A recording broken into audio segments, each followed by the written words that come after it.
Hello， 大家好，欢迎来到本期更新。今天我们一起来聊聊这一双 Zoom LeBron 4詹姆斯4代的复刻版本。今天这一期视频其实不算是一个严格意义上的测评，更多的可能是跟大家分享一下我和这一双鞋的一些故事。当然中间也会穿插一些这一个复刻版本的穿着体验。这一双鞋其实我已经买了很久了，刚复刻那会儿我就买了。那为什么一直没有出视频呢？主要原因还是因为它确实不是特别适合现代篮球。单只42.5码的重量突破了600大关，在差不多610克左右，一只1斤多。如果跟伽马这一类以轻质为卖点的篮球鞋相比，一只比他们一双还重，特别夸张。而且上脚之后的坠脚感也确实非常明显，打半场倒还算能够接受，但是如果要拿来打全场，那它真的会成为我们在球场上的负担。就光是它的这个重量我相信就足以劝退大部分想穿它去打球的兄弟。那我为什么还是会买它呢？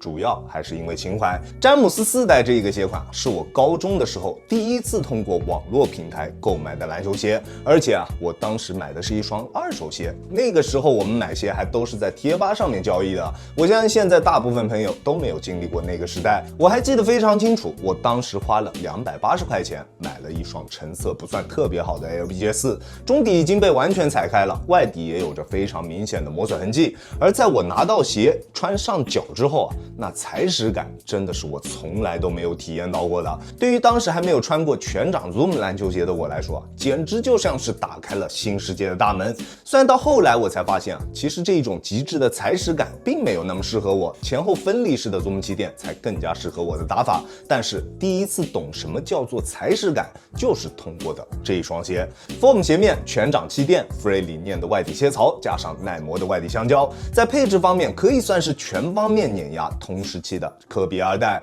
而且那时候我才读高中的时候，我们出去打比赛都是要一天打2场的，上午1场下午1场，还要连打3-4天。那时候在这样的一个强度下也完全不会觉得累，所以在我的记忆当中詹姆斯4代确实不轻，但是打球肯定没问题。不过买了这一次复刻版本的詹姆斯4代之后，不得不承认我真的老了，穿它打球的时候脚底下是真的拖沓，重量偏重是一方面，还有就是它的中底真的超级泄力。它的中底用的是这样一副抽拉式的鞋垫，用类似于硅胶的材质包裹住了中间的一层 Zoom 气垫，并且在鞋垫下面还做了很多的开孔，一方面是为了减重，另一方面则是让它的中底能有更大的形变空间，让脚感变得更好。同时期的科比2代用的也是类似的中底设计，但是科比2代的鞋垫是跟鞋仓粘住的，并且用的是前后分离式的气垫，鞋垫上也没有做镂空。不得不说当时耐克的篮球鞋在定位和配置上做的真的非常合理，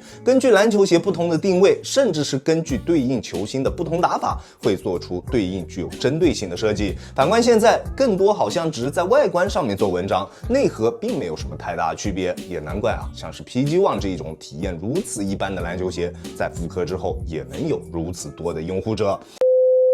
大家也都知道我是一个科密，但是科比的复刻我自留的款式真的不多，可能比较多的是科比4代，现在我手上还有大概差不多5双的科比4代。但是詹姆斯的复刻的款式我基本上每一代都自留了一双，价格便宜是一方面，但是最主要的一个原因还是因为詹姆斯的篮球鞋不管是哪一代的复刻，基本上都做到了忠于元年，这一定是科密们最羡慕詹米的一点。当然这一次的 LBJ 4也并不例外，不仅是配置，鞋楦也可以说是原汁原味。鞋楦宽度适中，内长稍稍偏长，正常脚型或者是窄脚，如果你想拿它打球的，可以适当选小半码；想要稍微舒服一点，只想拿来平时走走路的，那就选择平时的正常尺码就 OK。只要选择了合适的尺码，它的整体包裹锁定还是非常到位的，不管是静态包裹还是动态锁定都没有问题。在做一些大幅度变向或者是在防守受到对抗时，双脚在鞋内几乎不会出现位移，在急停急起的时候也完全不会有顶脚趾或者是掉跟的情况出现。不过它的鞋面舒适度确实存在着一个小问题，系紧鞋带贴上魔术贴之后脚踝内侧的鞋面会有比较明显的硌脚感，而且磨合期会比较长。我手上的这一双已经穿了挺长一段时间了，虽然每次打球都不会穿特别久，但是到现在为止这种硌脚的感觉依旧还是存在。但是因为我长时间穿过元年的版本，所以我相信这次的复刻版身上这一个硌脚的问题应该是可以通通过磨合来解决的，大家可以放心。而至于它的鞋面强度，我相信应该不会有人质疑吧。全身的 foam 鞋面加上侧面的大面积硬质橡胶，不管做什么动作，它的鞋面都可以很好的兜住我们的双脚。不过它的透气性就真的有点不够看了，夏天穿它打球啊，真的非常遭罪，冬天才是它的舒适区。而除了糟糕的透气性以及夸张的重量表现之外，它的中底灵活度也特别差。虽然它的外底橡胶做了特别多的开槽，但是这个切槽啊，只对正常的直线跑动有用。确实它的中底过渡没啥问题，跑跳体验并不差。但是啊，你想要穿它去做一些变向或者是交叉步动作，那简直可以说是灾难级别的存在。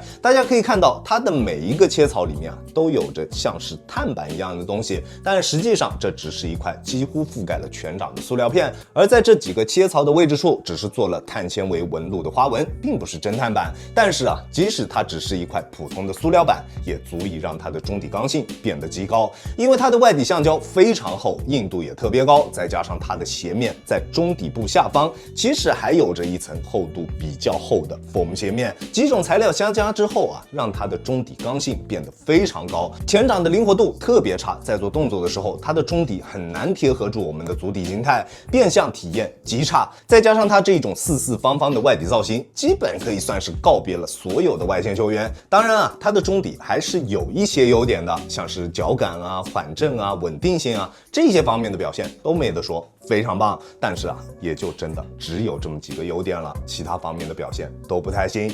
这一双鞋，如果你想穿它打球，我完全不推荐，除非你只是想穿它打养生球，那穿上这一双鞋啊，别的不敢说，但是起码一定不会撞鞋。而且这一双鞋的外观有一说一啊，是非常帅的。而我买这一双鞋啊，不为别的，就是非常单纯的为了情怀买单。其实在买它之前我就知道，放在现在这一双鞋的性能或者说是实战体验一定是不够看的。但是我相信啊，大家也会有跟我一样的时候，就是那种明知道这一双鞋不好穿，但是还是会买。那哪一双鞋会让你有这种感觉呢？ OK， 这就是本期视频的全部内容了。再次感谢大家观看本期的洋洋球鞋，那我们下期视频再见，大家有空来做 ，Peace。